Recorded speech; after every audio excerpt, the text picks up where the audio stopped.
Hallelujah! Ayan, magandang araw po sa ating lahat. Ready po bang tayo po tayo?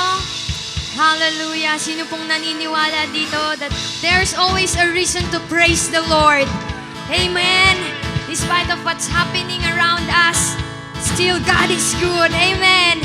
And He deserves all the worship and adoration in this place. Come on, church! Invite the presence of Holy God in this place. God, we thank you for this opportunity to worship you again. Hallelujah. Come on, church. Let everything that has breath praise the Lord. Praise the Lord. Let everything. If you got bread in your body, if you got bread in your body, Praise the Lord.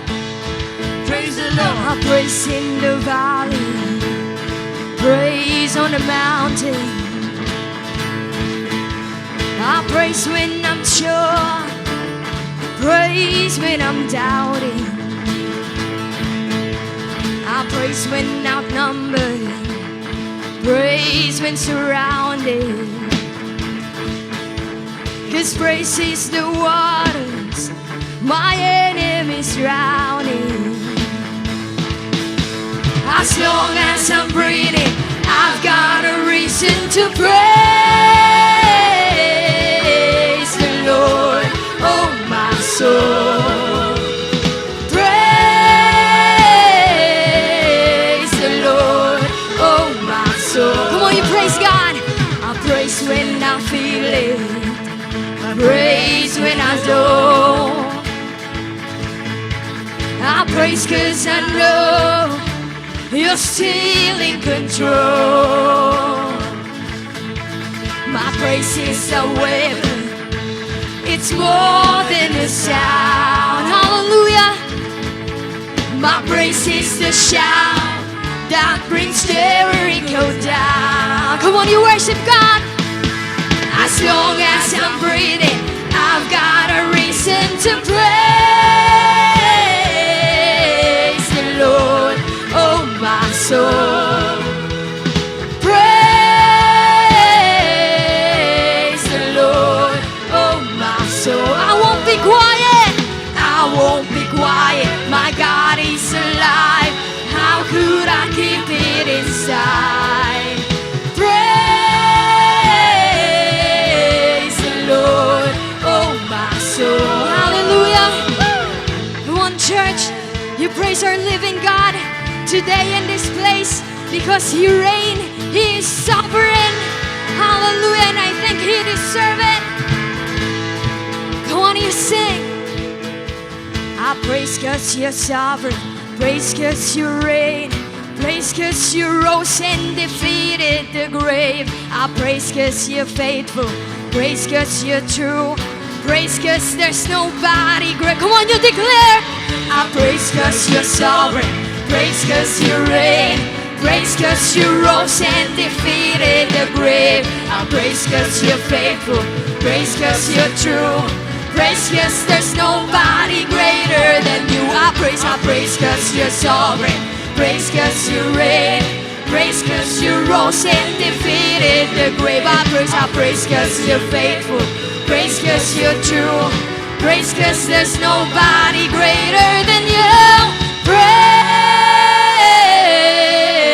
the Lord, oh my soul. Come on, praise the Lord. Praise the Lord, oh my soul. Come on, church, you sing. Praise the Lord, oh my soul. Praise the Lord, oh my soul. Come on, I won't stop. I won't be quiet, my God is alive. How could I keep it inside? I won't be quiet, my God is alive. How could I keep it inside? I won't be quiet, I won't be quiet, my God is alive. How could I keep it inside? Praise the Lord, oh my soul.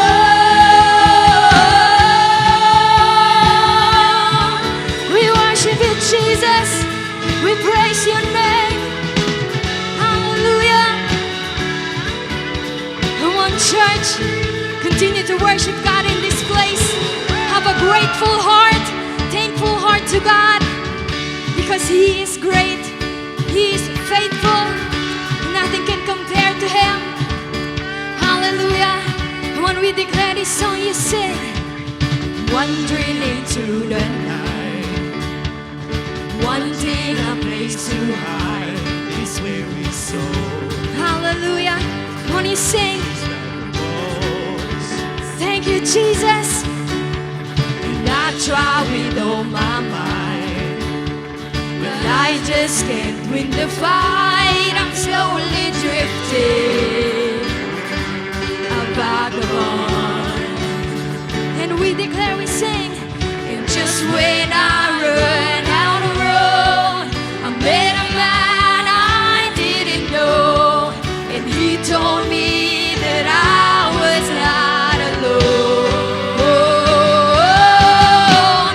He picked me up, turned me around, placed my feet on solid ground. I thank the Master, I thank the Savior, because He healed my heart, He changed my name, forever free. I'm not the same. I thank the Master, I thank the Savior. You shout, I thank God. Hallelujah.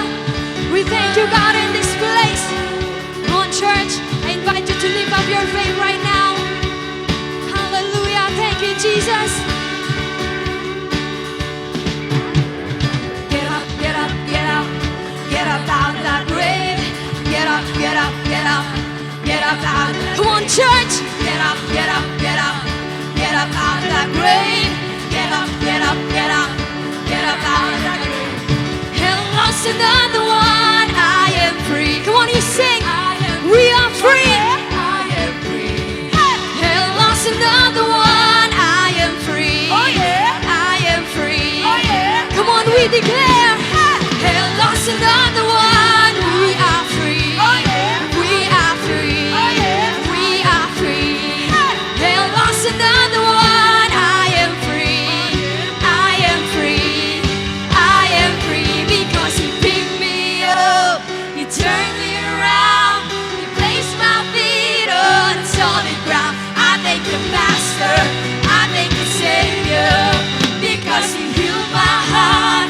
He changed my name, forever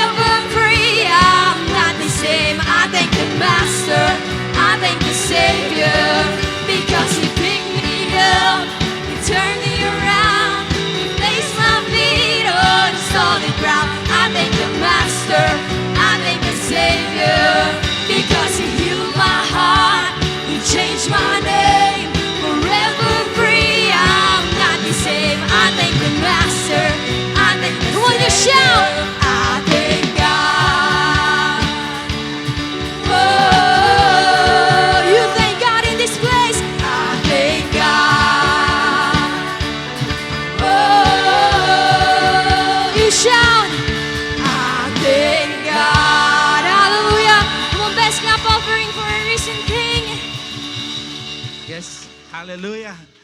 And so sino dito talagang pinapasalamatan niya si Lord? Amen. We thank God. And of course, we are all blessed. Kaya naman patuloy pa tayo mag-worship kay Lord. It's about time to praise His name. Bless the Lord, O my soul. Yan ang sabi sa Psalm 103 verse 1. Bless the Lord, O my soul, and all that is within me. And bless His holy name. Kaya naman patuloy tayo mag-worship. You open your heart to Him. Come on. You raise your hands up to Him. Come on, open your heart. Yes, Jesus, we worship you, Jesus, oh Lord. Yes, Jesus, oh God. Oh.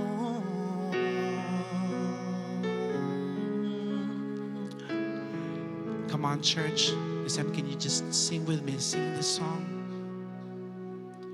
Bless the Lord, oh my soul. Oh, my soul. Worship His holy name. Come on, church. Worship God. Sing like never before.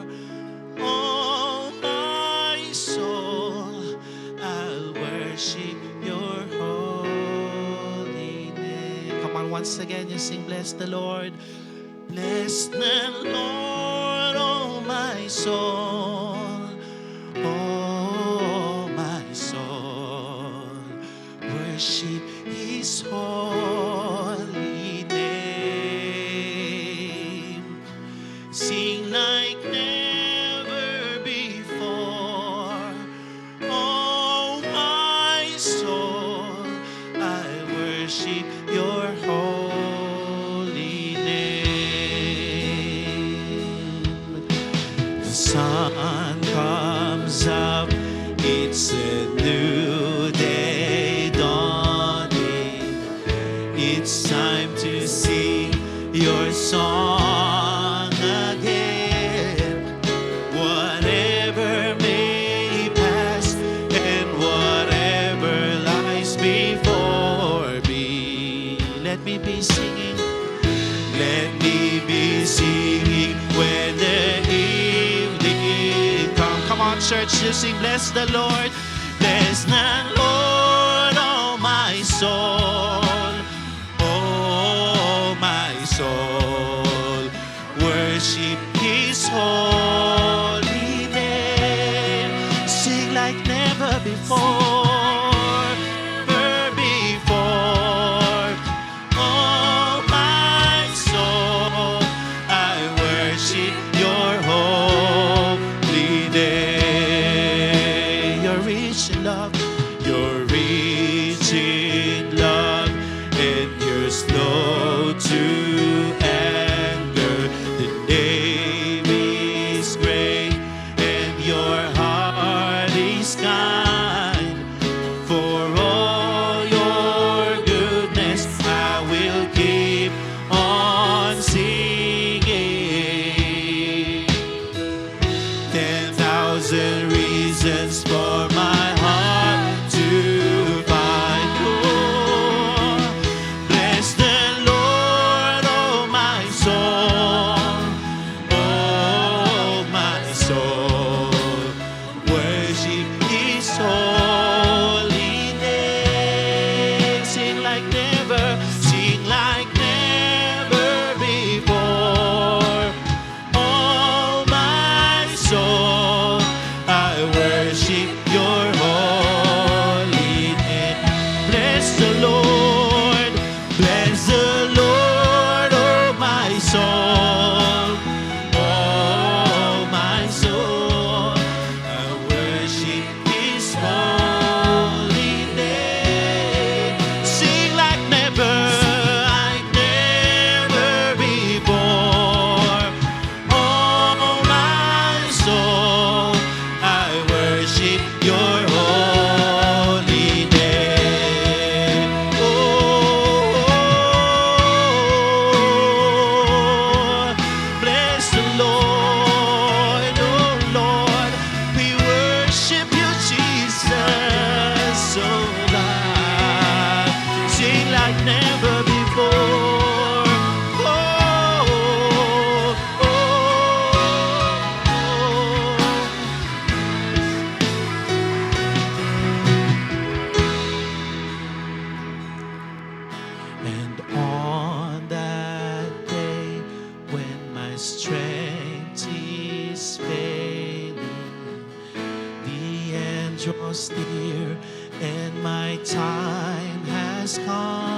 on, church, you declare now. 10,000 years and then forevermore, forevermore. Bless the Lord, oh my soul, oh my soul. Worship His holy name. Sing like never before. Oh my soul, I worship Your holy name. Bless the Lord, oh my soul, oh my soul. Worship His holy name. Sing like never. Oh Lord, oh my soul, I worship Your holy name. I worship Your holy name. I worship Your holy name. I worship Your holy name. Worthy is Your name, Jesus. You deserve the praise. Worthy is Your name. Worthy is Your name, Jesus. You deserve the praise. Worthy. Come on, church, and declare, worthy is Your name. Worthy is Your name, Jesus. You deserve the praise. You deserve the praise. Worthy is Your name. Worthy is Your name, Jesus. You deserve the praise. Worthy is Your name. Be exalted now in the heavens as Your glory fills this place. You alone deserve our praise. Your name above all names. Be exalted now in the heavens as Your glory fills this place. You alone deserve our praise. Your name above all names.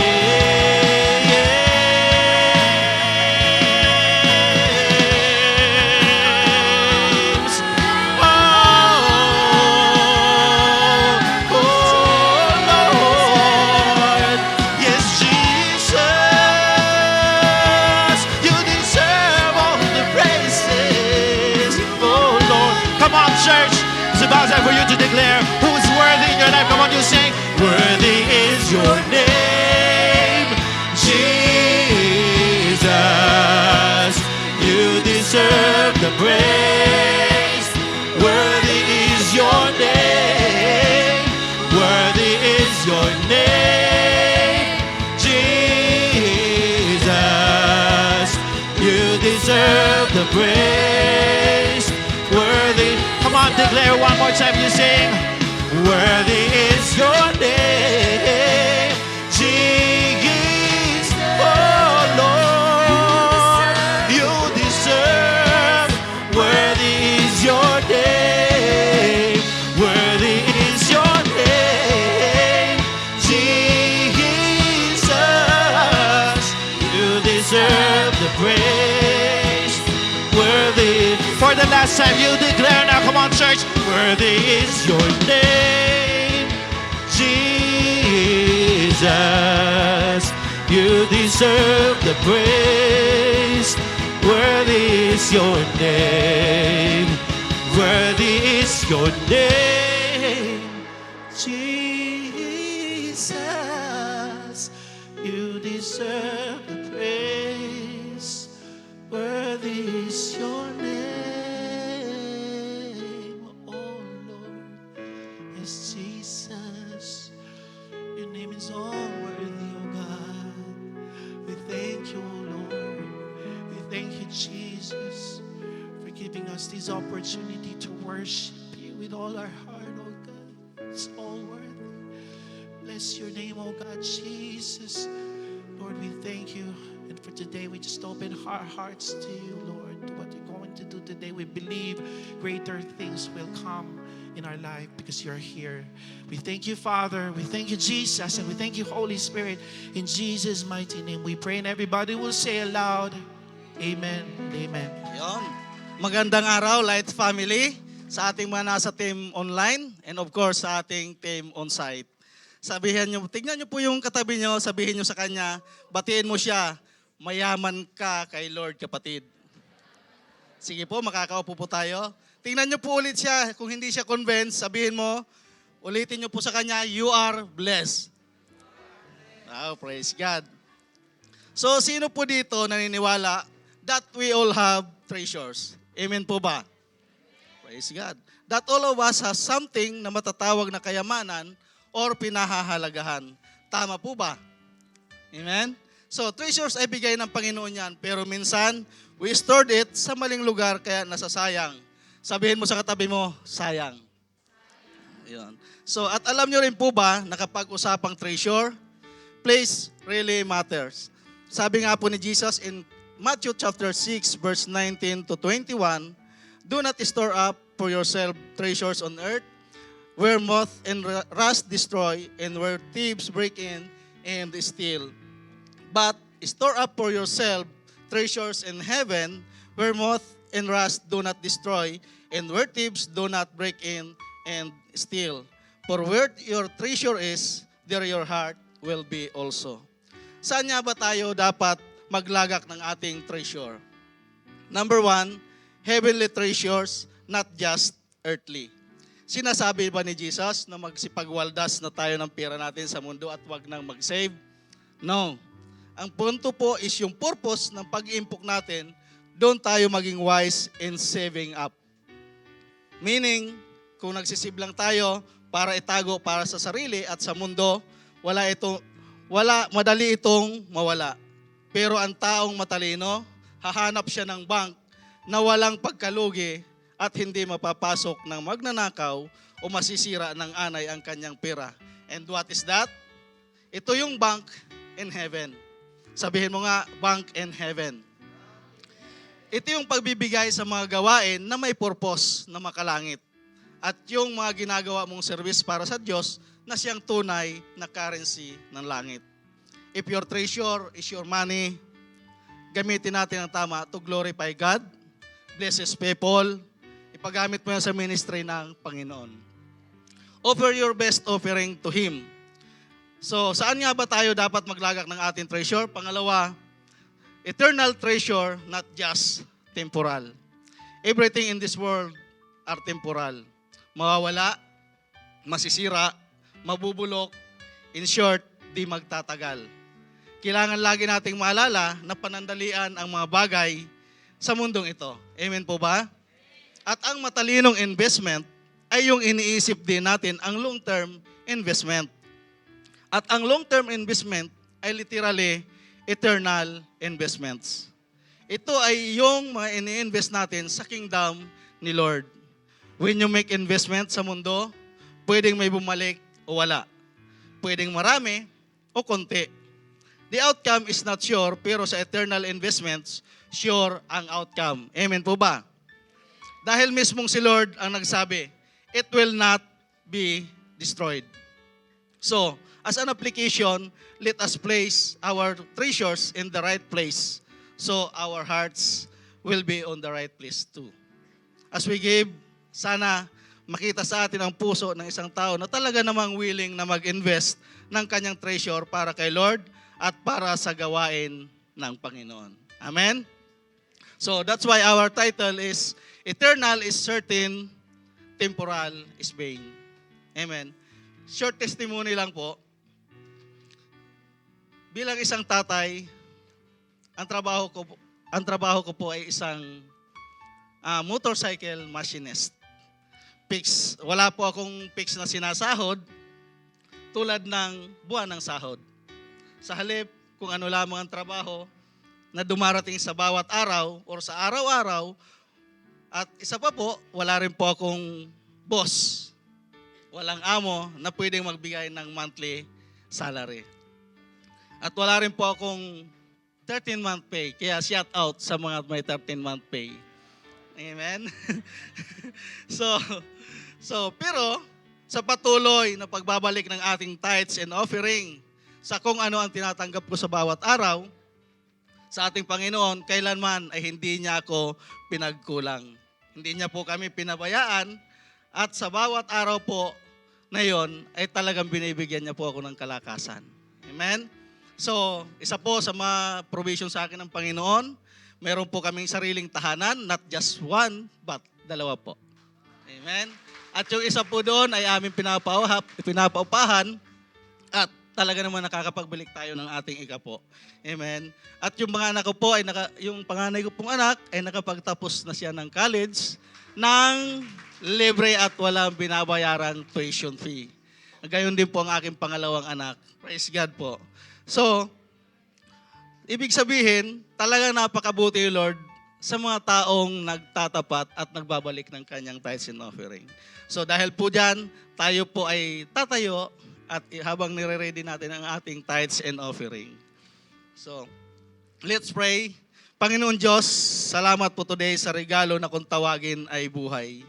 Salamat po sa privilege na maranasan namin ang mga bagay na pinagkatawala mo po sa amin.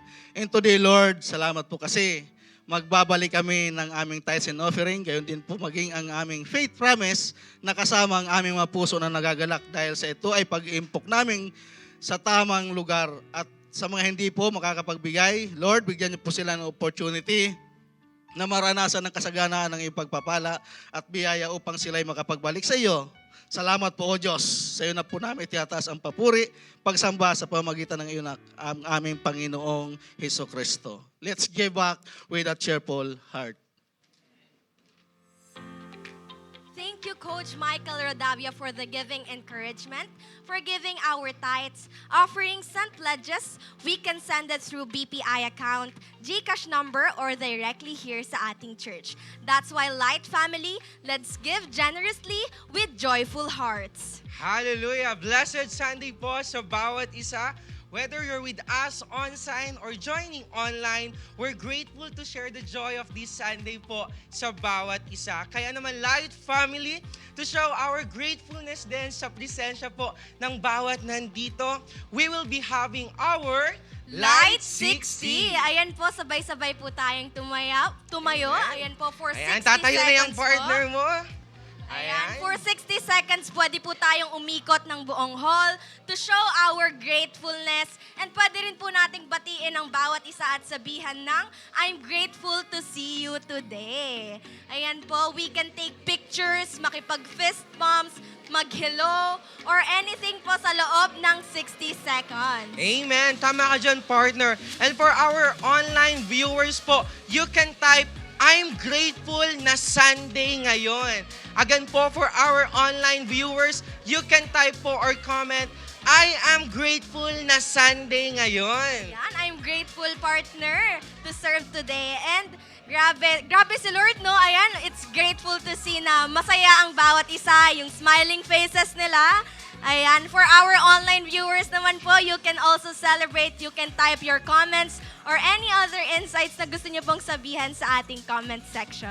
Amen. Ayan, we have 8 seconds left. Ayan, in 3, 2, 1. Ayan, 60 seconds is now over.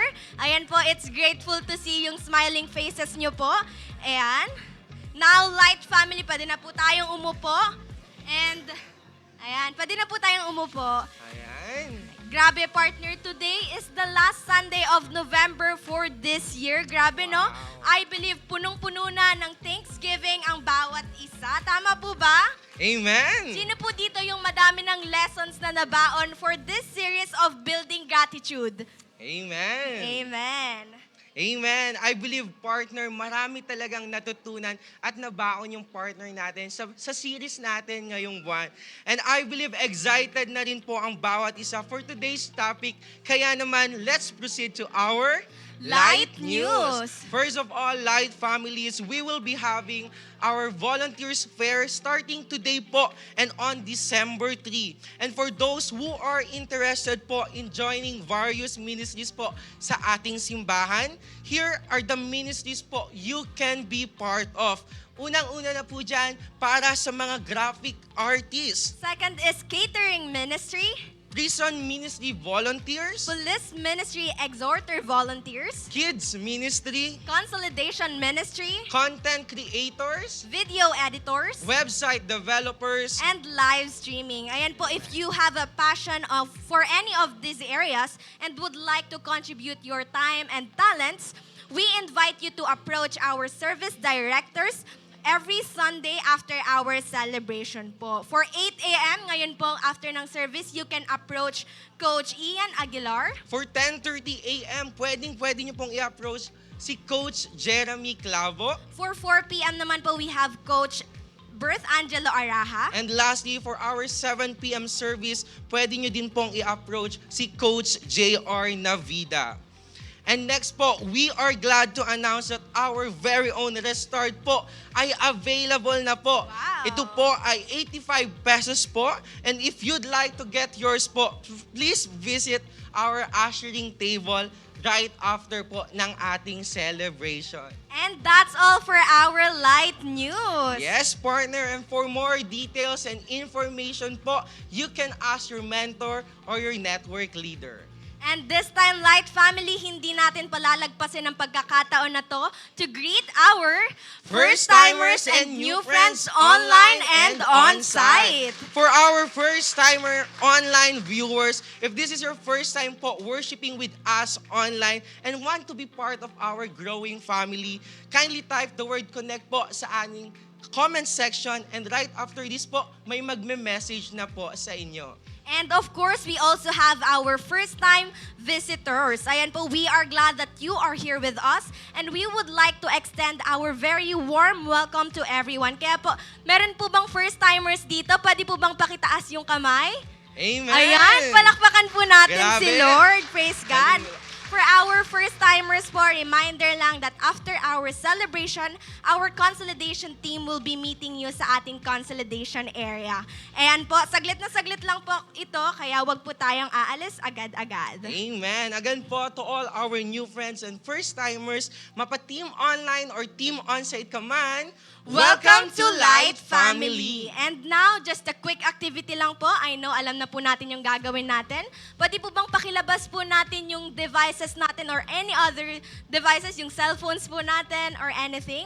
And then, sabay-sabay po natin itong i-silent. Or if possible po, ilagay lang po natin ito sa bags natin for us to be more focused and makapag-focus po tayo sa word ng Lord for today. Tama ka dyan, partner. No? And also po, Light Family, let's prepare our Bible, pens, and notebooks para mag-take down ng messages and lesson na ituturo sa atin ngayon.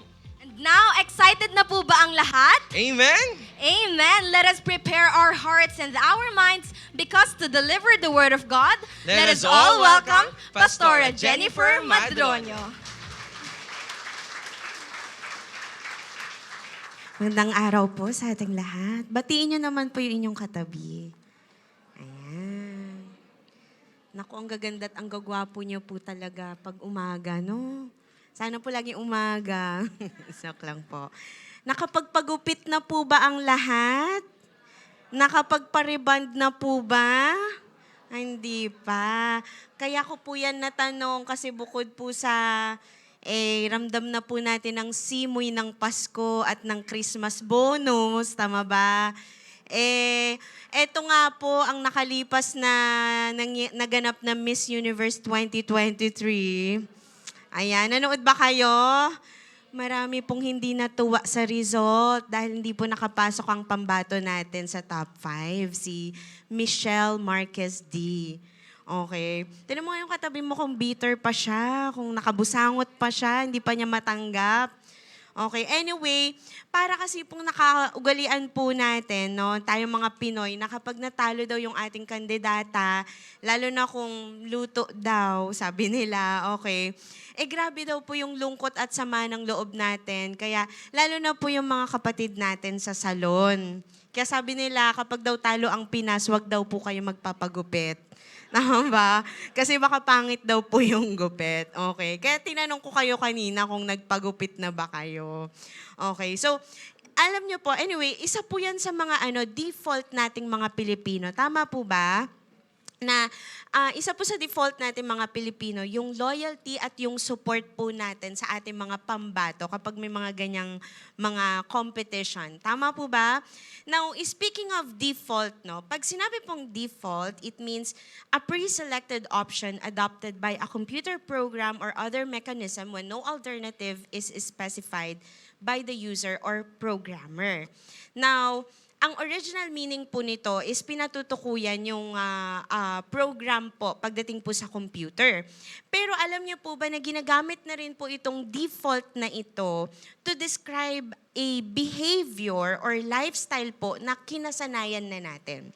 Kumbaga, yung automatic na nating ginagawa or inaasal. Kaya po, default. Okay, like for example, yung default natin kapag naiinip tayo, ano pong ginagawa natin pag naiinip tayo? Nagrereklamo. Tama ba? Ano pa, yung default po natin kapag naiinitan, ano yung ginagawa natin? Nagpapaypay. Tama ba? Or nakakunot yung noo. Default na natin yan. Tama po ba? What else? Yung default na reaction po natin kapag may nakita kang natalisod, tas nakita mo yung itsura niya, kahit ayaw mo, natatawa ka. Tama po ba? So, yan po yung mga default natin. Now, sa atin po mga Kristiyano, alam niyo po ba na may default po tayo? A Christian's default is actually gratitude. Sabi niyo nga po, gratitude. Bakit po? Kasi po ang isang taong ligtas, the saved cannot help but thank God at all times, in all things, as a lifestyle, for he knows that salvation itself was the greatest gift na kanyang na-receive, and everything else is just a bonus. Kaya sabi mo nga sa katabi mo, uso sa atin magpasalamat. Ayan. So, sa ating pong series na Building Gratitude, pinag-usapan natin ang gratitude's nemesis, which is grumbling. And then last week naman po is gratitude's companion, which is rejoicing. And this time po, tatapusin natin ang series na ito by a challenge na gagawin na po natin itong lifestyle. Sabi niyo po, lifestyle. So our topic is entitled, Gratitude, the Lifestyle of the Saved. So this time po, ini-invite ko po ang lahat na manalangin. So, kaya po ako nagpipigil ng boses ko. Ako po'y kagagaling sa karamdaman. So, usama niyo po ako sa panalangin. Mairaos natin ang preaching na ito nang walang mga ubo-ubong nagaganap dyan. Okay? So, sige po, let's ask the Lord. Let's ask for the Holy Spirit's help sa atin po upang makaunawa, upang makareceive at mapagpala ng Panginoon at samahan niya po tayo ngayong araw na ito. Hallelujah. We thank you, Lord. Thank you, God. Thank you, Father, for bringing us here. Salamat po, Panginoon, dahil ikaw ang dahilan kung bakit kami naparito. Salamat po, Panginoon, dahil hindi mo kami pinababayaan. Lord, ang isang buong linggong nagdaan, maybe yung iba sa amin dumaan sa mga challenges, dumaan sa mga labanan, pero salamat, nandito kami bilang mananagumpay sa iyong pangalan.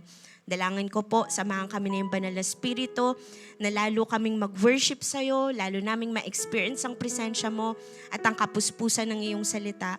Lord, mangusap ka po sa amin through your word. Just use me as your instrument.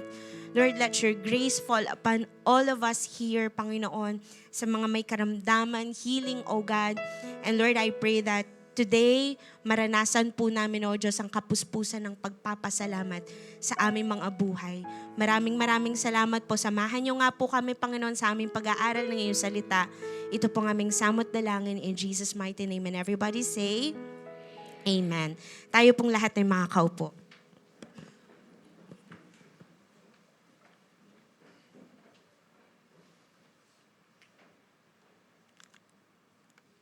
Okay.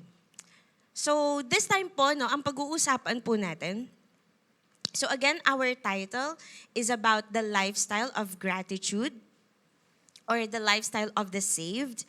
And this time po, pag-usapan natin, paano ba natin gagawing default or lifestyle ang gratitude?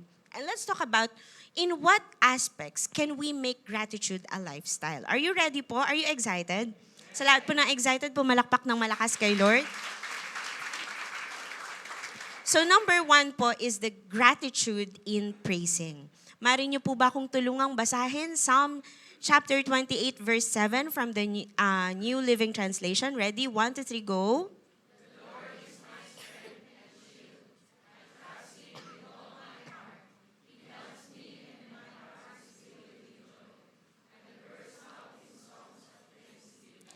Basahin ko po sa Pinoy version ang sabi, kay Lord galing ang lakas ko, siya ang nagdi-defend sa akin. Sa Kanya ako nagtitiwala. Tinutulungan niya ako, sobrang saya ng puso ko, kakanta ako para mag-thank you sa Kanya. So kung nalagay na po tayo sa isang sitwasyon na yung prayer mo punong-puno ka na ng desperation, nagmamakaawa ka, and then sumagot ang Diyos, makaka-relate ka dito sa sumulat ng awit na ito na si David. So dito po, David understands the feeling of being saved. Sumasabog daw po siya sa awit ng pasasalamat kasi niligtas siya ng Panginoon mula sa isang dangerous situation. Mukhang sa tono po ng psalm na ito, David was in a life and death situation at wala siyang ibang tinawag kundi ang pangalan ng Diyos. And God saved him. At ang natural response po ng taong niligtas ng Diyos mula sa kapahamakan is sabi niya, sobrang saya. Sabi niyo nga po, sobrang saya. Tingnan mo ngayong katabi mo kung sobrang saya siya. Napakasaya daw. Mukhang may Christmas bonus na. Okay? Or bursting in songs. Okay? Umaapaw daw sa mga papuri. And the Hebrew word for that is yada, which means to cast or throw thanksgiving. Kaya to burst out in thanksgiving, yan po yung ginamit ng translation sa New Living Translation. So ang idea po dito, hindi po siya simpleng solemn na pasasalamat. Hindi po siya simpleng quiet na pasasalamat. Thank you, Lord. Thank you, Lord. Hindi lang po ganun, okay?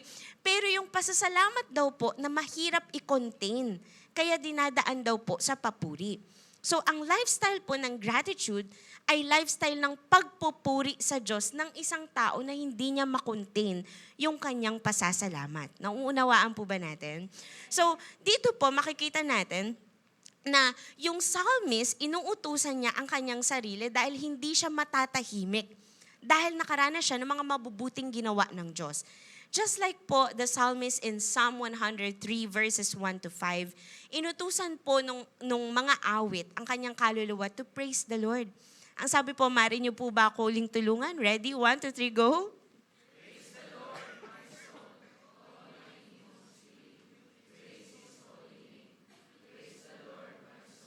And forget not all His benefits, who forgives all your sins and heals all your diseases, who redeems your life from the pit and crowns you with love and compassion, who satisfies your desires with good things so that your youth is renewed like the eagles. Wow. So, dito po makikita natin, gratitude in praising is like gumagawa ka ng announcement. Pinupuntusan mo kung ano-ano yung ginawang mabubuti sa iyo ng Diyos at ina-announce mo ito sa lahat ng tao dahil hindi mo makontain. Alright? So we acknowledge that He's the one who forgives us, He's the one who heals us, redeems us, kaya tayo may lakas at kaya tayo umaapaw sa kabutihan at sa galak dahil yon sa ginawa ng Diyos. Amen? Now, may mga tao po, mapagpasalamat naman, kaya lang occasionally lang. Kapag ka nandiyan na yung bonus, pag may sahod na, tama ba?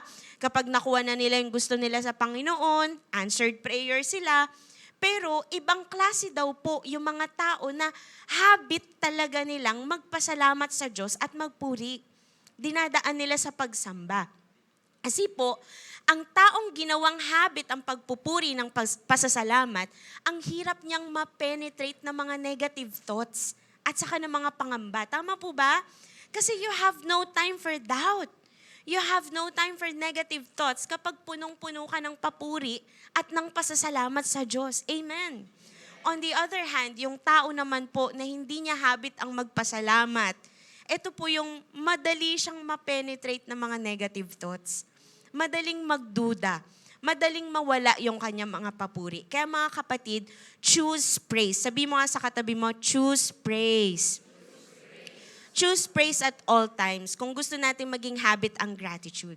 Hindi naman po sa lahat ng oras masaya tayo. Amen po ba? Hindi po sa lahat ng oras talagang kapili-pili ang magpasalamat. Pero even so, kahit po tayo dumaraan sa mga pagsubok, let us thank the Lord. Amen? Pag malusog tayo, praise God for good health. Pag may sakit, kagaya ngayon, praise God, thank you Lord. Amen? Pag may blessing, praise God pa rin. Kapag wala pa yung blessing, praise God kasi alam mo tutugon pa rin ang Panginoon. Amen?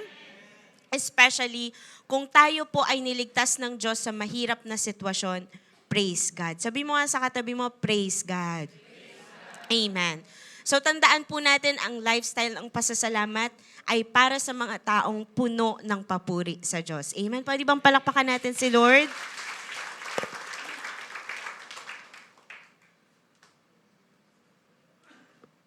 Amen.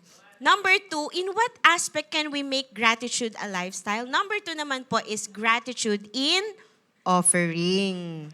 Ayan. So, alam mo yung katabi mo, sabi niya, kala ko ba tapos na yung giving? Can we read Psalm chapter 50 verses 8 to 15? Ayan, this time po, tutulungan niyo uli ako. Sige nga po, basahin natin. Ready? 1, 2, 3, go.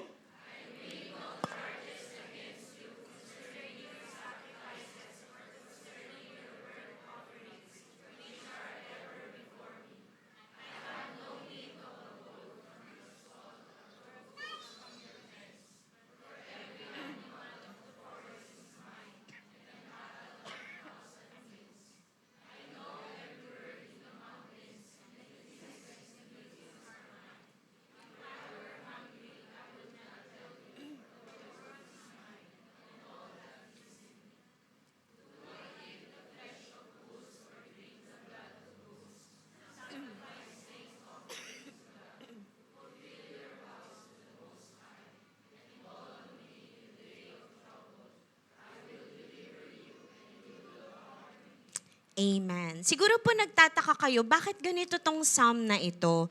Bakit parang meron siyang kausap? Okay? Meron siyang parang, para siyang kinokorek. Now, this psalm po is a psalm of Asaph, pero hindi po ito papuri. Instead, it is a psalm of admonition or reproof. Ibig sabihin po ay kanta ng pagtutuwid. Tinutuwid ng Diyos ang bansang Israel. Now, bakit po? Kasi ang mga Israelites po, they are a nation na nakagawian na nila mag-offer. Sanay na po sila sa offering. Meron po silang tinatawag na burnt offerings. Okay? And during the time po na si Moses pa lang, yung kanilang parang pinakapinuno, naturuan na po sila paano mag-offer. And isa po sa mga burnt offerings nila, yung tinatawag na thanksgiving offering, na tinatawag ding peace offering at fellowship offering. Ito po ay makikita natin sa Leviticus chapter 7 verses 11 to 34. And this offering was used for any of 3 reasons. Una, pag gumagawa sila ng vow, as a free will offering, or as a thank offering. Now, mukhang sa tono po nitong psalm na ito, ang mga Hudyo, hindi nila nakakaligtaan yung kanilang pag-o-offer ceremonially. Yung duties nila ceremonially, hindi nila nakakaligtaan. Ginagawa nila lagi ang offering. Pero, kahit na ginagawa nila ito, na nakasanayan na nila, hindi nila naaalala yung essence kung bakit nila ito ginagawa. What happened was, they took pride in their giving. Yumabang po sila sa kanilang pagbibigay. Nalimutan nila yung sense, bakit nila ginagawa ang bagay na ito. Na ito ay tungkol sa pusong mapagpasalamat. Amen po ba? So, na ito ay tungkol sa pag-fulfill nila ng covenant nila sa Diyos.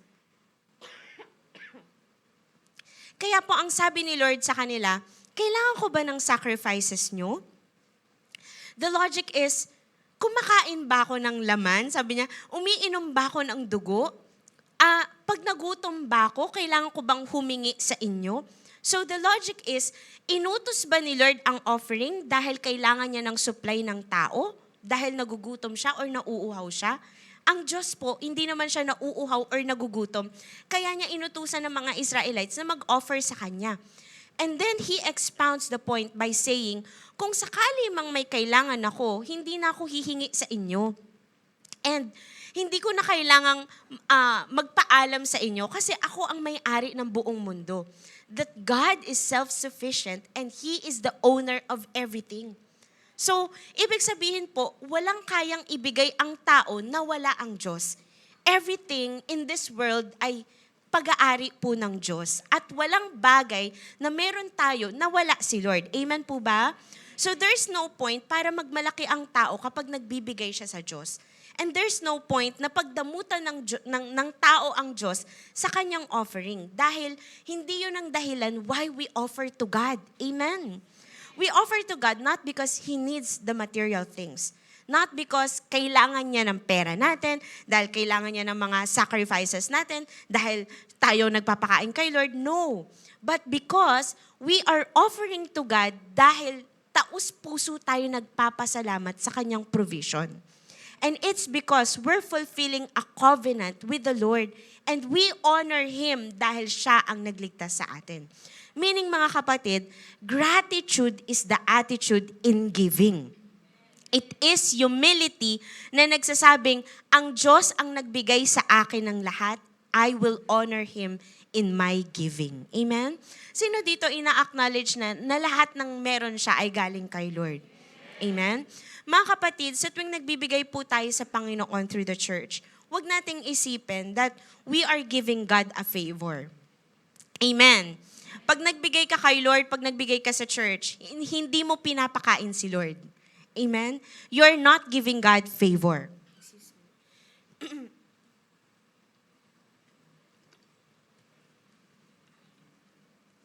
Sometimes po kasi ang tao, kapag ka nagbibigay kay Lord, parang alam mo yun, nakakaramdam siya ng sense of arrogance na, oh ayan Lord nagbigay na ako, baka naman. Tama po ba? Or sometimes pinagdadamutan natin si Lord dahil tingin natin, minsan, marami naman pera si Lord. Marami namang kayamanan si Lord. He doesn't need kung ano yung ibibigay ko. But remember this mga kapatid, every time we give to God, He tests our giving. He tests our hearts kung ano yung attitude, kung bakit tayo nagbibigay sa Panginoon. Dahil ang taong nag-o-offer ng may pasasalamat sa Diyos, he understands na biniyayaan lang din ako, kaya ko binibigay ito sa Panginoon. Amen? Now, saan po natin gagawin ang gratitude in our offering? Number 1 is in our tithes. Ayan na. Tignan mo yung katabi mo, parang biglang na-shake yung mundo niya nung narinig niya yung tithes. Pwede bang basahin natin ang sabay-sabay ang Malakay 3:10? Ayan. Ready? 1, 2, 3, go.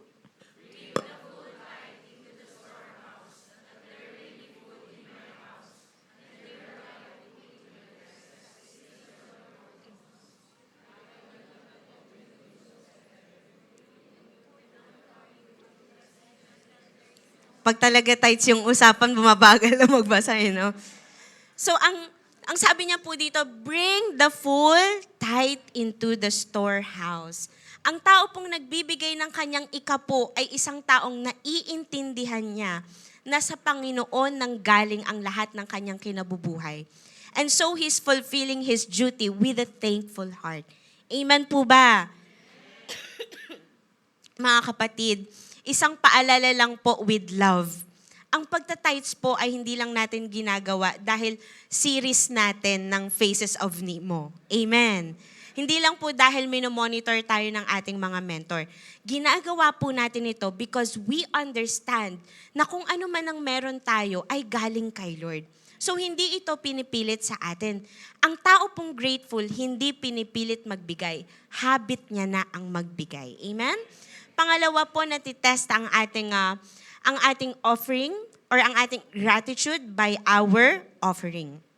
Sabi po ng Deuteronomy 16:17, Each of you must bring a gift in proportion to the way the Lord your God has blessed you. Ang offering po ay ginagawa naman natin on top of our tithes. Okay? Pag na-fulfill na natin yung obligation ng ating tithes, we give our offering in proportion to the way the Lord has blessed us. So, hindi po siya yung sukli sa tithes. Di ba? Minsan yung tithes natin, kunyari, tithes natin ay 480. Tapos ang offering natin, 20, para saktong 500. Hindi po siya sukli. Okay? But our offering is in proportion to the way the Lord has blessed us. Amen po ba? Hindi rin po ito sa apilitan, pero ito po'y ginagawa natin with free will and at the same time, habit of gratitude. And number 3 naman po is our pledges. Numbers 32, ang sabi po, when a man makes a vow to the Lord or takes an oath to obligate himself by a pledge, he must not break his word but must do everything he said. So, ang pledges po ay personal na decision ng tao na covenant niya sa Diyos. Like for example, we made a covenant. For example, nung birthday ng church. Regalo ko sa birthday ng church ko. So when you made that covenant, hindi po yun pinilit sa inyo. You made that personal decision because there's something in you na gusto mong pasalamatan si Lord sa simbahan na ginamit niya para ikaw ay mag-grow. Tama po ba? And now, you fulfill that obligation dahil meron kang oath kay Lord. So again, it is sacrificial, pero hindi po siya sapilitan, pero ikaw mismong nag-obligate sa sarili mo because you are thanking God for that pledge. Amen po ba? Next and last is through our first fruits. Sabi nyo nga po, first fruits. Naku, eto na. Alam nyo na, November na. Okay, naghahanda na. Sabi po ng Proverbs 3:9-10, pwede bang basahin natin ng malakas? 1, 2, 3, go! Honor the Lord with the first fruits of all your produce, and your vats will be bursting with wine. Now, ang ating pong first fruits, it is an honorable offering we make kung saan kada taon po yung ating unang harvest, unang income sa bagong taon, whether first sahod mo yan, first allowance mo yan, or first month of salary mo yan, okay, inaalay natin sa Panginoon. Again, hindi bilang obligasyon, pero bilang pasasalamat sa Diyos. Na hindi tayo pinabayaan sa buong taon na nakalipas. And at the same time, dinededicate natin kay Lord yung resources natin sa buong taon na darating. Nauunawaan po ba? So the word is honor. Sabi niyo po, honor. First fruits po is honoring God as our provider. And dito po sa ating church, culture na po natin na bago matapos ang taon, nag-iipon po talaga tayo for our January expenses dahil gusto natin ilaan yung ating first fruits para sa Diyos na nagbibigay sa atin ng lahat ng ating kailangan sa buong taon. So this is a culture that we make voluntarily and at the same time, covenant na natin siya kay Lord yearly kasi we believe na ito yung way natin ng pasasalamat kay Lord sa taon-taon na pagpo-provide niya sa atin. Alam niyo pa mga kapatid, marami na pong napagpala ng dahil sa first fruits. Amen? Pwede ba mag-amen yung mga napagpala na dyan? Amen. Why? Because you cannot outgive God. Sa tuwing kitang-kita ni Lord yung puso mo na ino-honor siya, inuuna siya, binibigay ang best sa Kanya, nagpapasalamat sa Kanya, I wanna tell you, God fills our barns with plenty. Sumasabog ang pagpapala. Dahil ang Diyos po, siya yung klase ng Diyos na kapag ino-honor siya, hindi siya papayag na inuuna mo ko, tapos ihuhuli kita. Siyempre, hindi ganun ang principle ni Lord. Amen? So, kaya po, Proverbs 3:9-10 is a promise para po sa mga tao na gustong magpasalamat at ino-honor ang Diyos sa pamamagitan ng kanilang mga first fruits. Amen po ba? So, sa lahat po ng ating pagbibigay sa lahat ng yan, the attitude lagi is gratefulness. Hindi po pagmamalaki dahil malaki yung binigay natin. Hindi pagmamalaki dahil tayo nagsusupply ng needs ng church. No. Hindi rin po pagdaramot. hindi rin po panghihinayang, hindi rin po pagdududa, kundi pasasalamat sa Diyos na ultimate source ng lahat ng meron tayo. Amen po ba? If God has blessed you, if God has been good to you, if God has given you favor, then thank Him through your offering. Amen? Sino po dito ang may natututunan? Pwede bang palakpakan natin si Lord? Amen. And lastly po, in what aspect can we make gratitude a lifestyle? Lastly is gratitude in daily living. Ang sabi po ng Colossians 3:17 from the New International Version, sabay-sabay po uli natin basahin. Ready? 1, 2, 3, go! And whatever you do, whether in word,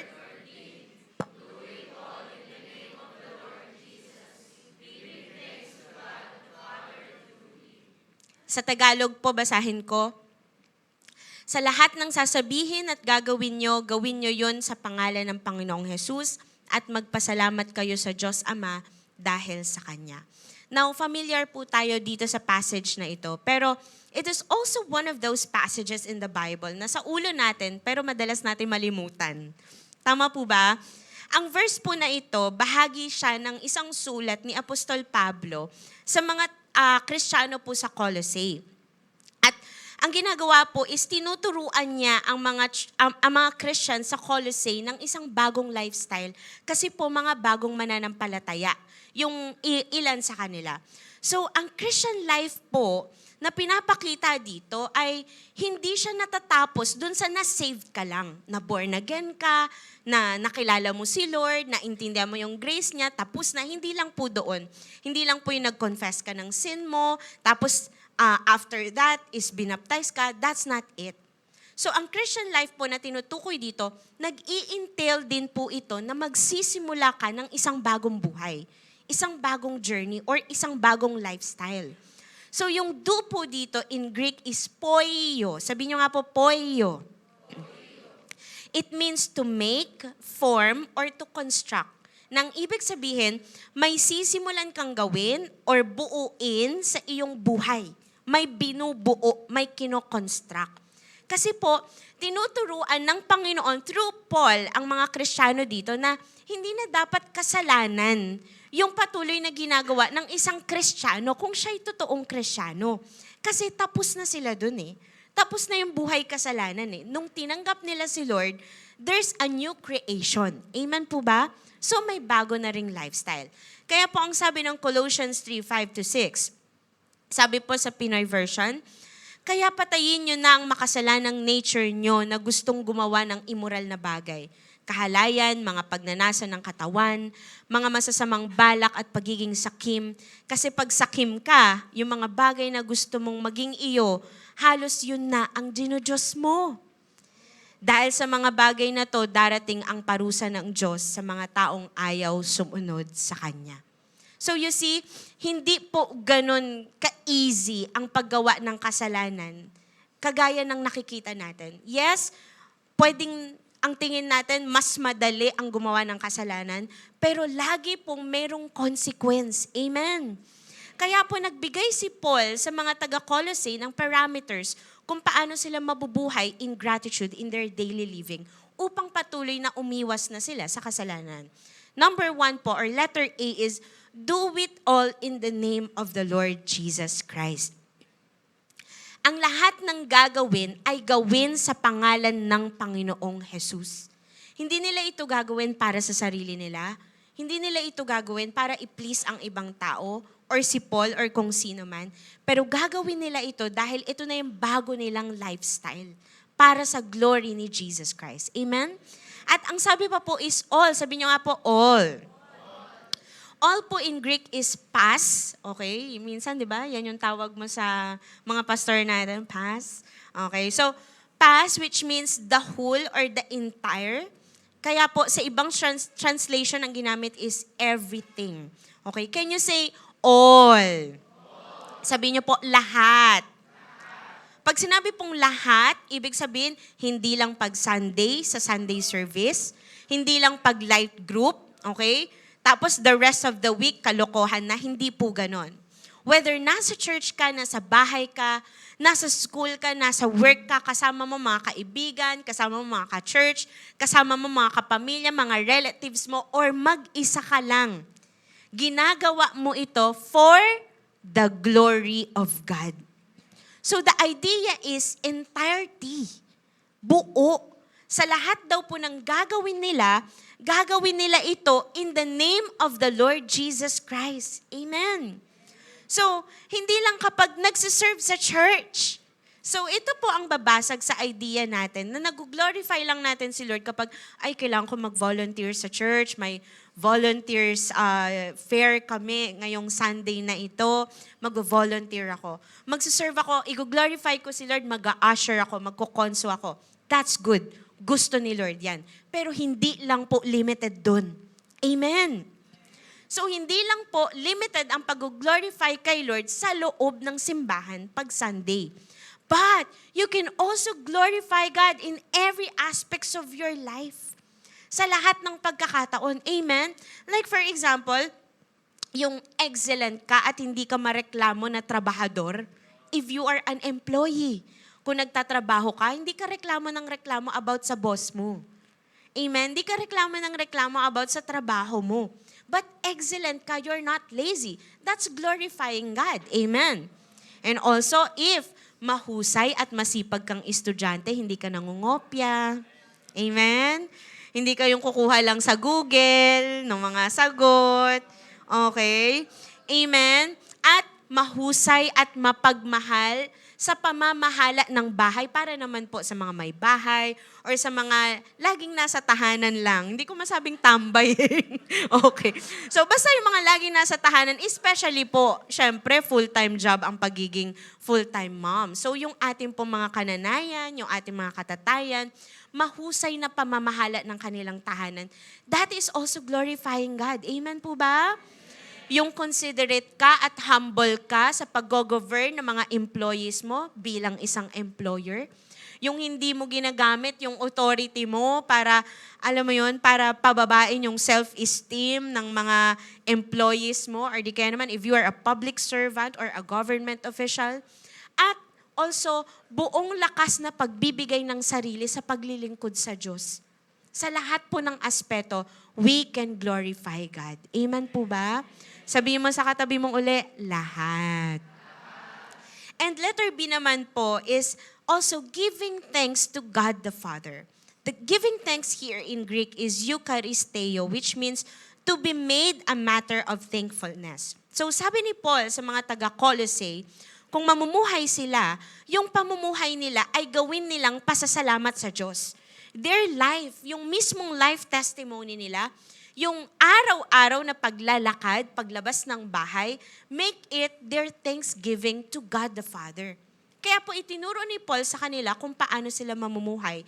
In Colossians 3:8-10, ang sabi po, sa magandang balita, Biblia, sabi, ngunit ngayon, itakwil na ninyo ang lahat ng galit, poot, at sama ng loob. Tingnan mo yung katabi mo, sabi mo, sama ng loob. Iwasan na ninyo ang panlalait at malalaswang pananalita. Huwag kayong magsisinungaling sa isa't isa sapagkat hinubad na ninyo ang dati nyong pagkatao, pati ang mga gawa nito. Isinuot ninyo ang bagong pagkatao na patuloy na nagbabago at nagiging kalarawan ng Diyos na lumikha sa inyo upang lalo ninyo siyang makilala. Amen. So, it means po mga kapatid, itong mga behaviors daw na to, hindi na bagay sa isang Kristiyano na namumuhay ng pasasalamat kay Lord. Amen? Sabi mo nga sa katabi mo, di na bagay sa'yo yun. Hindi na po bagay sa isang Kristiyano yung chismosa. Amen? Para, nginitian ko na nga kayo para hindi kayo magalit. Mag-amen naman kayo. Amen? Ang daming chismosa sa Light Church. Hindi, joke lang po. Okay, hindi na po bagay sa isang Kristiyano yung laging masama ang loob. Amen? Pati po ang labas. Amen? Minsan naman kasi yung di nga masama yung loob mo, pero yung sa labas nakagano. Lagi nakabosango. Tama ba? So, hindi na po bagay sa atin ang mga ganitong klase ng behavior. Amen? We are not perfect, Pero ina-attain natin yung perfection ng imahe ng Diyos sa buhay natin sa pamamagitan po ng pagsunod kay Lord. And we do this as our thanksgiving to glorify God. Amen? Alam niyo po, ibig sabihin po, ito yung sa bawat gagawin natin, bawat activities natin, araw man or gabi, iniisip mo, will this glorify God? Mag-glorify ko kaya si Lord pag ginawa ko ito? Pag inisip ko to? Pag sinabi ko to? Pag ito kaya yung pinuntahan ko? Pag ito kaya yung activity na ginawa ko, mag-glorify ko kaya si Lord? Amen? Again, hindi lang kapag Sunday or life group, na doon mo lang naaalala na, ay, Kristiyano pala ako. Ay, may bago na pala akong pagkatao. No. But every single hour of our lives, we ask ourselves, am I glorifying God? Amen po ba? Ang Kristiyano pong puno ng gratitude sa Diyos, bawat ginagawa niya, dedicated kay Lord. Kasi nga, way mo yun ng pasasalamat sa Panginoon. Bakit? Kasi kapatid, ang tagal na ng panahon, sinira tayo ng kaaway, nakinabang ang kaaway sa'yo. Let me ask you a question. How old are you? Hindi, wag niyo nang sagutin. Ilang taon ka na, kung susumahin mo, ilang taon kang pinakinabangan ng kasalanan? Ilang taon kang pinakinabangan ng bisyo? Ilang taon ka, totoo, yumaman na yata ang bisyo sa atin, di ba? Ilang taon na tayong pinakinabangan at pinagtawanan ng demonyo dahil sa paulit-ulit nating kalokohan at sa kasalanan. So yung ilang taon na yun, natapos yun nung niligtas tayo ng Panginoon. Amen? So nung naligtas na tayo, meron na tayong goal na this life now becomes my thanksgiving to God. Hindi na ako papayag na, biro mo kung kunyari ako, 36 years old ako ngayon, sinayang ko yung 21 years sa kasalanan, pambihira. Hindi naman ako papayag na the rest of the years, kalukuhan pa rin makikinabang sa akin. This time, I will dedicate my life to the Lord. Amen po ba? Kada taon ng buhay natin, dinidedicate natin sa Panginoon. Kada araw, lahat ng ginagawa natin, even yung mga tao sa paligid natin, we dedicate to God. Like for example, dedicated na kay Lord ang relasyon mo sa pamilya mo, sa asawa mo, sa anak mo. Kaya, hindi ikaw ang pagmumulan ng mga masasakit na salita, and you will not ruin your relationship with your family easily. Hindi mo agad-agad sisirain yung relasyon mo sa pamilya mo, especially in your marriage, sa mga anak mo. Hindi ka kaagad-agad nagbibitaw ng mga ganong salita. Why? Because you know na dinedicate mo na ngayon ang pamilya mo sa Diyos. At gusto mo, si Lord na ang makinabang sa iyong pamilya. Amen po ba? Baka po kasi, ito po kasi yung pwedeng mangyari. Baka ang lakas natin mag-worship sa church, ang lakas nating, mag-offering. Nagagawa natin yung number 1, yung number 2, yung gratitude and praising, gratitude and offering. Pero, yung treatment naman natin sa pamilya natin, yung pananalita natin, laging puno ng sama ng loob. Laging masasakit. Laging pabalang. Tama po ba? Lagi silang nasasaktan. So, if we dedicate our lives to the Lord, kasama po doon yung relationship natin sa ating pamilya. Amen po ba? Parang ayaw nyo na po yung pinag-uusapan natin. Tingnan mo yung katabi mo, sabi mo, okay ka pa ba? Okay. Pangalawa, example po also, dedicated na rin po kay Lord yung pakikitungo natin sa ibang tao, yung relationship natin, whether sa mga kapwa nating Kristiyano or sa mga unbelievers or pre-believers nating mga kaibigan. Amen? Baka naman po kasi, di ba, dito pagpasok natin sa church, talagang kabanal-banalan naman talaga yung ating mga itsura. Ay talaga namang mga santo ang tingin sa atin ng mga tao. Tama ba? Muntik nang manalangin yung katabi mo sa'yo sa sobrang banal mo. Amen? Kaya lang, pagkasama natin yung mga unbelievers nating mga kaibigan, mabulaklak ang dila. Talaga namang, yung nagkikwentuhan lang, meron ng mga puto kutsinta di ba? Or di kaya naman, compromising din tayo kung ano yung ginagawa nila, gagawin natin. Kung sino yung pinupulutan nila sa chismisan, yun din yung gagawin natin. Alam mo yun, kung ano yung tinuturo nila, gagawin din natin. Yossi pre, sige pre. Alam mo yun, Inom pre. Oh, sige pre. Tama ba? Pero kapag nasa church, alam mo ako talaga matagal na akong tumigil sa mga ganyang gawain dahil talaga namang kabanal-banala na tayo. Hindi po pwedeng ganun. Amen po ba? Sabi mo sa katabi mo, hindi na bagay.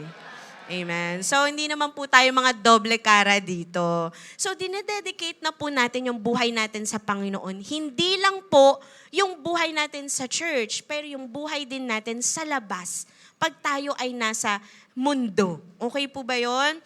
So, hindi po rin yung, alam mo yun, lagi na lang tayo yung pinapakisamahan ng ibang tao, or di kaya naman, parang yung nag-a-adjust yung iba para sa atin. Tama po ba? So, we treat others with humility and consideration, whether sila po ay Kristiyano or hindi mananampalataya. Amen po ba? And also, most importantly, even our private life, dedicated na rin kay Lord. Sabi niyo po, private life. Mga kapatid, ito po ang dahilan kung bakit hindi na po tayo nanonood ng porn. Hindi na po tayo gumagawa ng kahalayan.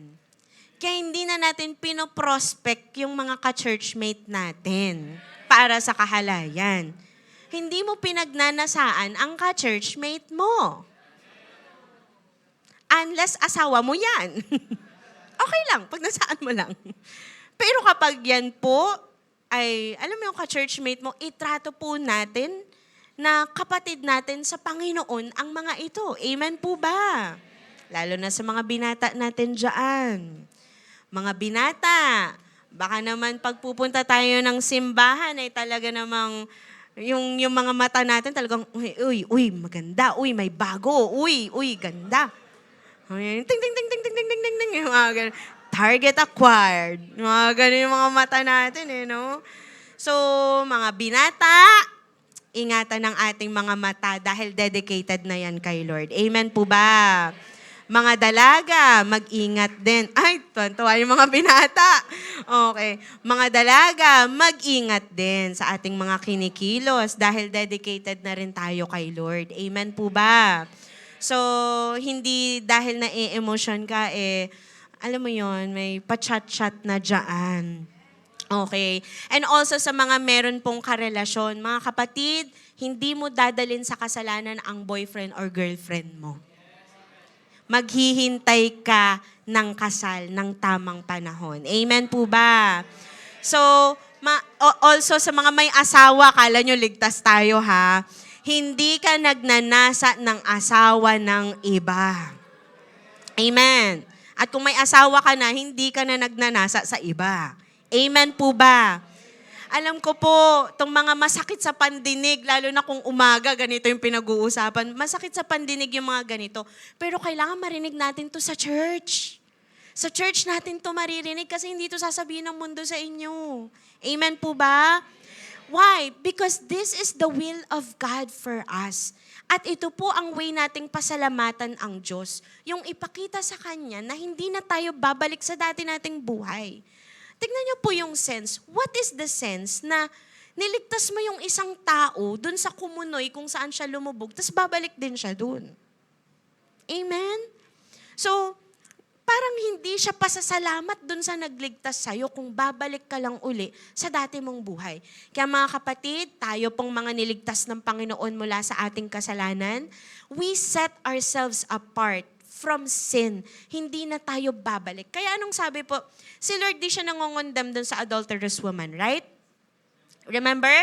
Hindi niya binato. Pero ano yung sabi niya after niyang paranasan ng grace? Do not sin anymore. Leave your life of sin. Umalis ka na sa buhay ng kasalanan. Amen po ba? And that's how we thank God. We thank God by living a life na dedicated na sa Kanya. Amen? Mga kapatid, kung gusto natin na ang buhay natin ay maging pasasalamat sa Diyos, nawa sa lahat ng ginagawa natin, we always consider God. We always consider kung mapapapurihan ba si Lord, hindi kung masasaktan siya. Let there be fear of the Lord at magkaroon tayo ng desire to honor Him. Upang araw-araw, meron tayong awareness at sinasabi nating, ang buhay ko, pasasalamat ko to kay Lord. so I will glorify Him. Amen po ba? Again, mga kapatid, ilang taon na tayong ginamit ng kasalanan noon. This time, pwede bang si Lord naman ang makinabang sa atin? Amen? That is a real lifestyle of gratitude. Pwede bang palakpakan natin si Lord? Amen. So, dito po ako magtatapos. So, this is the culmination of our series. Ang bilis lang natin, no? Okay, this is the culmination of our series na Building Gratitude. Pero, ito po yung challenge sa atin. Actually, marami na tayong pinag-usapan about gratitude the past weeks. Ang gaganda ng mga tinuro sa atin ng Panginoon. Amen po ba? Ang dami nating natutunan. Kaya lang, kung ang mangyayari, gagawin lang natin ng gratitude kapag November dahil Thanksgiving month. Or after ng series na ito, malilimutan natin, sayang naman yung mga natutunan natin. That's why the challenge for us is this, gawin na natin siyang habit. Gawin na natin siyang lifestyle. Yung pasasalamat natin, sana wag na siyang matapos. Sana araw-araw na siya. Amen? Sana hindi lang siya pag-series, pero sana buong buhay natin ito yung ginagawa natin. Amen? And dito natin maa-apply ang challenge na ito. Una, gratitude in praising. Pangalawa, gratitude in offering. At pangatlo, gratitude in our daily living. Now, dito po ako magtatapos sa verse na ito. Sabi po ng 1 Thessalonians 5:18. Sabay-sabay po nating basahin. Ready? 1, 2, 3, go. Give thanks in all circumstances, for this is God's will for you in Christ Jesus. Mga kapatid, ang pasasalamat kay Lord as a lifestyle, mangyayari if we do it in all circumstances. Alam niyo po ang ibig sabihin ng in all circumstances dito? This means each part of totality. Yung kabuuan, bawat bahagi nun. Each part of totality. Yun po ang ibig sabihin ng do it in all circumstances. Kung gusto natin maging lifestyle ang Thanksgiving, hindi lang po dapat sa isang bahagi lang ng ating buhay siya i-apply, kundi bawat bahagi ng totality ng ating buhay. Sa lahat ng panahon, sa lahat ng sitwasyon. Umiiyak ka, masaya ka, may pera o wala, may sakit o wala, ginagawa mo pa rin ang gratitude. Amen. Hindi po ito yung blind positivity. Baka isipin niyo, naku pastora, yan yung mga yung positive thinker, yung blind positivity na tinatawag. Yung, ay, naku may sakit ako. Hindi, wala akong sakit. Naku, 20 na lang yung pera ko. Hindi, may pera ako, marami akong pera. Bibili ako sa Jollibee, marami akong pera. Blind positivity, yung kinakalimutan mo na yung realidad dahil blind positivity. Na-encounter nyo na po ba yon? Yung nagsasabi sa inyo, hindi, positive lang tayo. Eh, may problema nga eh. Hindi, positive lang tayo. Hindi po yun yung tinutukoy natin dito. Are you getting my point? Okay. So, it's not blind positivity na hindi na natin tinitignan yung reality ng buhay. But, it is a disposition ng isang taong totoong kilala niya ang Diyos. Na kahit napakahirap ng sitwasyon, sure na sure siya kung sino ang Diyos niya at kung ano ang kaya niyang gawin. Kaya magpapasalamat na agad siya. Hindi pa man siya nakakaraos sa hirap, nagpapasalamat na siya. Dahil kilala niya si Lord. Kilala ko si Lord, di niya ako pababayaan. I've known a lot of people in my life who failed me, pero si Lord never. Amen? Why? Kasi ang sabi sa verse, for this is God's will for you in Christ Jesus. The idea ng buhay ng puno ng pasasalamat at habit po ng gratitude ay possible. Sabi mo sa katabi mo, posible. Posible kang maging mapagpasalamat. Posibleng maging habit mo ang gratitude. Dahil niloob daw po ito ng Diyos na iparanas sa atin yung genuine at pinakamalalim na ugat ng pasasalamat na kahit dumating sa time, mawala na yung iba mong reasons. Kasi darating naman talaga sa time, may encounter natin ang buhay eh. Amen? Sa atin po ba dito, lalo na yung mga bata-bata pa, do you realize that one day manghihina rin ang tuhod? Do you realize that one day, sorry, mauubos din ang ngipin? Do you realize that one day, lalabo din yung mata? Minsan po ba naisip nyo, paano kaya kapag hindi na ako makatayo, di na ako makaakyat, di na ako makalakad, magiging bedridden ako? Paano kaya kung mangyari yun? Things will happen in our life, di natin matatakasan. The worst case scenario, yung nasa bed ka ng karamdaman at mamamatay ka na, that could happen. Hindi ko pwedeng sabihin sa inyong, hindi ka mamamatay sa buhay na ito. Hindi maaagnas yung katawan mo unless mag-rapture. Yon, pwede kong sabihin yon. Okay? So we will experience life, yes. Pero alam niyo po, binigyan tayo ni Lord ng malalim na dahilan para magpasalamat. Para kahit maranasan pa natin yung worst at umabot pa sa point, katabi mo na ang kamatayan, nagpapasalamat ka pa rin. Alam niyo po kung ano po yun? That is our salvation. Kaya mga kapatid, all our reasons to be thankful and not to be robbed of this gratitude rest upon the life and death and resurrection of our Lord Jesus Christ. Na kay Lord Jesus ang ating tunay na pasasalamat. Kaya hindi ka mananakawan ng lifestyle of gratitude because of what Jesus did. Nang dahil sa ginawa para sa atin ng Panginoong Yesus, araw-araw nating nararanasan ang grace ni Lord. Alam mo, baka hindi lang natin alam, no? Matagal na siguro tayong patay kung di natin naranasan ang grace ni Lord. Siguro wala tayo dito kung di natin naranasan ang grace ni Lord. Siguro we could be worse kung di natin naranasan ang grace ni Lord. You know what? Wherever we are right now, sa achievement natin sa buhay, you may say, hindi, dahil sa pagsisikap ko to, hindi, dahil madiskarte ako, hindi, matalino kasi ako, hindi, maganda kasi ako, malakas kasi ako, saka pogi kasi ako, kaya lahat ng to dahil sa akin. Well, pwede natin bigyan ng sarili mo, ng credit sa mga ginawa mo. Pero listen to me, without the grace of God, hindi natin ma-achieve kung ano man ang meron tayo ngayon or kung nasan man tayo ngayon. Amen po ba? Niloob ng Ama na iparana sa atin ang matinding cost ng pasasalamat. And that is our salvation. Kaya sabi ko po sa inyo kanina sa simula, only the saved can really keep a lifestyle of gratitude. Kasi yung taong ligtas, naiintindihan niya ito. Mindset niya, pa-impyerno na sana ako. Pero eto ako ngayon, sagana sa pag-ibig ng Diyos, may eternal life pa. Do you realize that every time you wake up?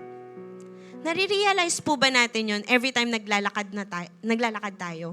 Pa-impyerno na dapat ako. Pero ngayon, naglilingkod pa ako kay Lord. Amen? Ito ang magtatanggal ng yabang natin sa sarili nating achievements, yung galing natin, that we think what we have is because we are good. No. Ito ang mag-humble sa atin upang laging i-maintain yung thankful heart sa Diyos. So kahit ano pang kaharapin natin sa buhay natin araw-araw, wala pong dahilan para manakaw yung ating thankfulness, yung ating gratitude. Dahil alam natin, yung fact na naligtas tayo, sapat na yun at sobra pang dahilan para araw-araw maging default natin, maging habit natin ang gratitude. Amen po ba? Kaya mga kapatid, to all who are saved by Jesus Christ, honor God with your lips by your praise. Honor God with your hands by your giving. And honor God with your life of gratitude in your daily living. Amen po ba? Marami po ba tayong natutunan? Pwede po ba tayong tumayo? Kaya kapatid, today, decide to start a lifestyle of gratitude sa pamamagitan ng isang challenge na ito. Isa lang po yung challenge ko sa inyo. Alam ko, sanay kayo, yung mga application, may mga 1, 2. I only have one challenge for you. It's this. Remember your salvation in Christ every single day. So ngayon, I want to challenge you to go back to that moment when you met Christ. Go back to that moment. As you close your eyes, habang ikaw ay nakapikit, maari mo bang balikan yung unang beses na narinig mo ang gospel or naranasan mong pag-ibig at kapangyarihan, salvation ng Diyos? Baka natabunan na siya ng maraming mong pinagdaraanan, natabunan na siya ng maraming mong achievements, natabunan na siya ng maraming mong experiences sa buhay, or dahil sa familiarity mo sa Christianity, sa tagal mong Kristiyano, I don't know kung ano ang naging tumabon sa kung ano man yung ginawa ng Lord sa'yo. Pero kapatid, kaya kita gustong ibalik sa araw ng iyong salvation. It's because yon ang magiging core foundation ng pasasalamat mo araw-araw kung bakit hindi ka mananakawan ng pasasalamat kahit pa dumaraan ka sa pagsubok ng buhay. Even when dumaan ka sa worst case scenario ng buhay mo. Even pag dumating sa time na tatanda ka, manghihina, magkakasakit, or sa araw na malapit na ang kamatayan, maalala mo nawa yung araw na niligtas ka ng Panginoon at yun ang nagbago ng iyong buhay. Right now, as a commitment to a lifestyle of gratitude, ikaw na tinanggap mo na ang Panginoong Jesus at ang iyong kaligtasan. Kapatid, my question to you is this: ano ang nagnanakaw ng pasasalamat mo? Huminto ka bang magpuri? Huminto ka na ba sa tapat na pag-o-offer? Nagda-doubt ka ba every time na nagbibigay ka sa Panginoon? Huminto ka ba na i-glorify si Lord sa buhay mo? Nag-give in ka na lang ba sa temptation? Nakikipag-compromise ka na ba sa mundo, sa mga kaibigan mo na wala pa sa Panginoon?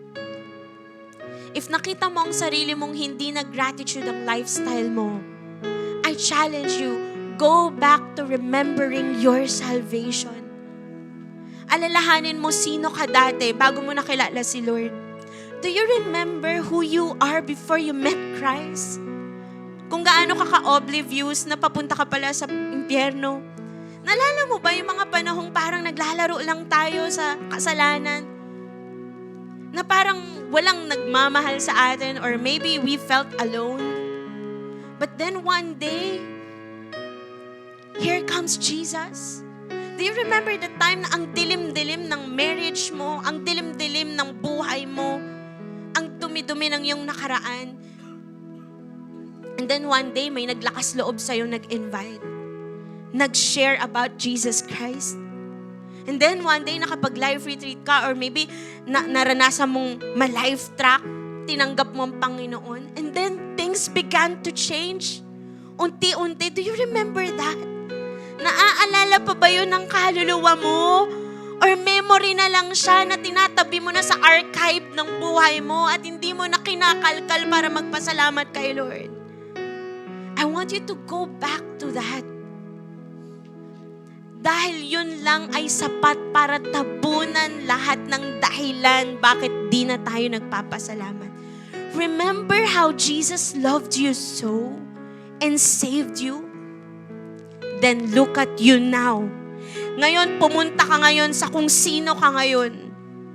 Sino ka na ngayon? Ang layo na sa dati mong buhay.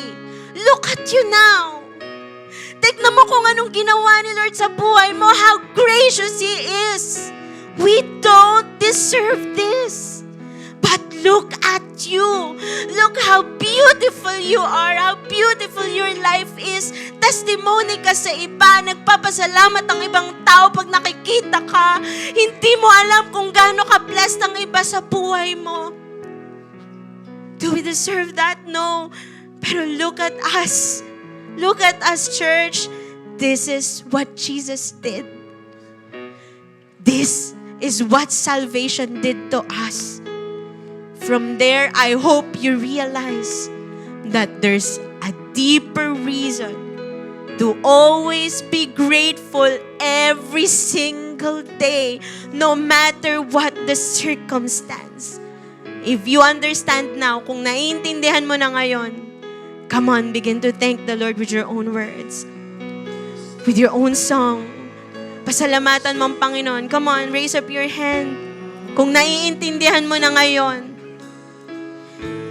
kung ngayon nare-recall mo na, kung bumabalik na sa recollection mo, kung ano yung ginawa sa'yo ng Panginoon, kung paano kanya niligtas, kung paano kanya pinatawad, kung paano kanya niyakap muli, ni-restore, ni-reconcile sa kanya, kung paano kanya tinitignan na kanyang anak through the Lord Jesus Christ. Come on, bless Him. Bless His name.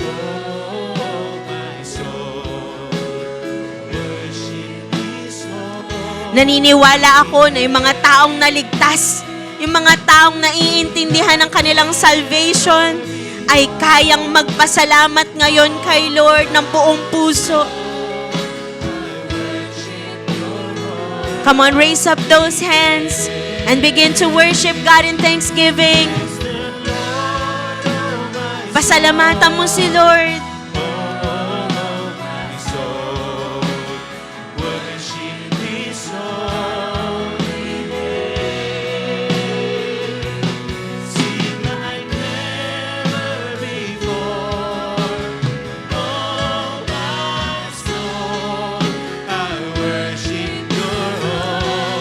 Come on, bless the Lord, oh my soul. Utusan mo yung kaluluwa mo na mag-form ng habit ng pasasalamat. Come on. From your lips to your hands, to your heart, to your mind.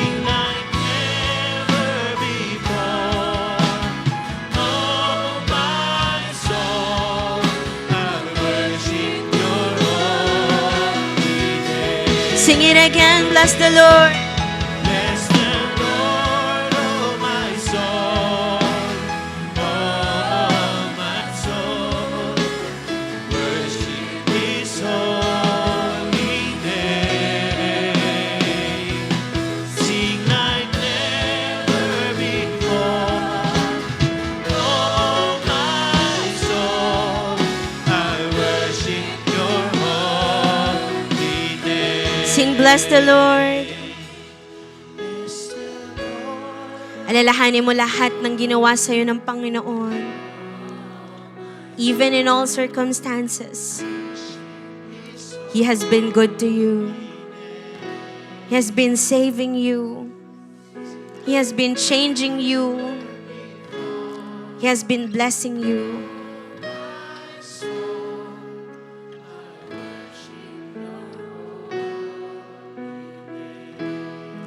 Now dedicate your life to the Lord. Come on, say a personal prayer. Dedicate your life. Na sinasabi mong, Lord, tagal na panahon, nakinabang ang kasalanan sa akin. Tinatawanan ako ng demonyo. Kada taon, naglilingkod ako sa kasalanan. But no more. Mula ngayon, magbibilang ako ng mga taon na ikaw lang ang mag-glorify sa buhay ko. At sa lahat ng gagawin ko, sa lahat ng pupuntahan ko, lahat ng meron ako, Lord, para lang sa'yo. Ikaw lang ang may-ari ng buhay na to. I will glorify you with this life. Hallelujah. If this is the first time na ikaw ay nakarating sa ganitong gawain at naririnig mong mensaheng ito at kung nais mong maranasan din ang kaligtasan, maybe meron sa kaluluwa mo nagsasabi na gusto ko rin yun, yung nararanasan nila na salvation. Today is the day of salvation for you. If you want this, say this prayer, sabihin mo, Panginoong Jesus, sinusuko ko ang buhay ko sa iyo. Inaamin ko na ako'y makasalanan at hindi ko kayang iligtas ang aking sarili. Sa matagal na panahon, ako'y ginamit ng kasalanan, nalayo sa'yo, patawarin mo po ako. Pero sa mga oras na ito, nananampalataya ako na ikaw, O Panginoon, ang siyang namatay, muling nabuhay, para ako'y linisin at bigyan ng bagong buhay. Nananampalataya po ako na ikaw ang may kakayahang bigyan ako ng eternal life.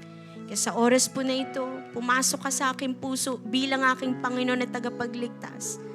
Mula sa araw na ito, mamumuhay ako para sa iyo, para sa iyong kaluwalhatian. Salamat po, Panginoon.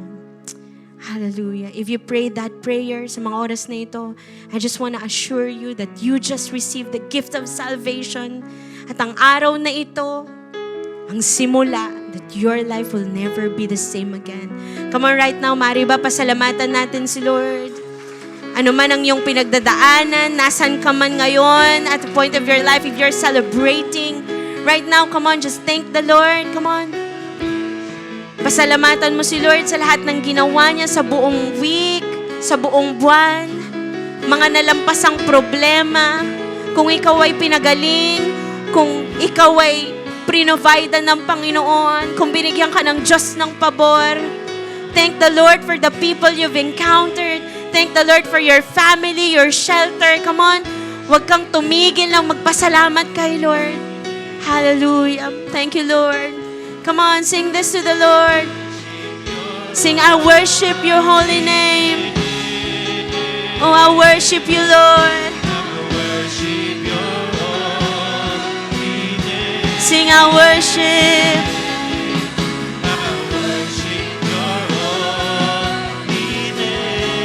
Sing, I worship.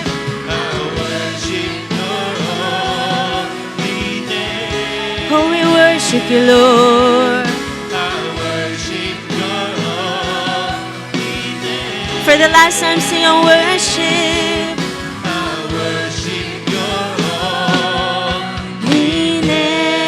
Come on, the best clap offering for Jesus. Amen. Come on, there's a reason to celebrate. Hallelujah! Ayun sa mga habang po ng kanilang tithes and offering, dito na lang po sa basket. Thank you, God, for the gift of life, salvation, Lord, that you have given to us. That's why, Lord, today we will give you praise and honor. Hallelujah! Come on, church. When we sing, I praise in the valley, praise on the mountain. I praise when I'm sure, praise when I'm doubting. When you sing, I praise when outnumbered, praise when surrounded. 'Cause praise is the waters my enemies drowning. As long as I'm breathing, I've got a reason to praise the Lord, oh my soul. Praise the Lord, oh my soul. Come on, you praise the Lord. Praise the Lord, oh my soul. Praise the Lord, oh my soul. I won't be quiet. I won't be quiet. My God is alive. How could I keep it inside? I won't be quiet. My God is alive. How could I keep it inside? I won't be quiet. My God is alive. How could I keep it inside? Praise the Lord, oh my soul.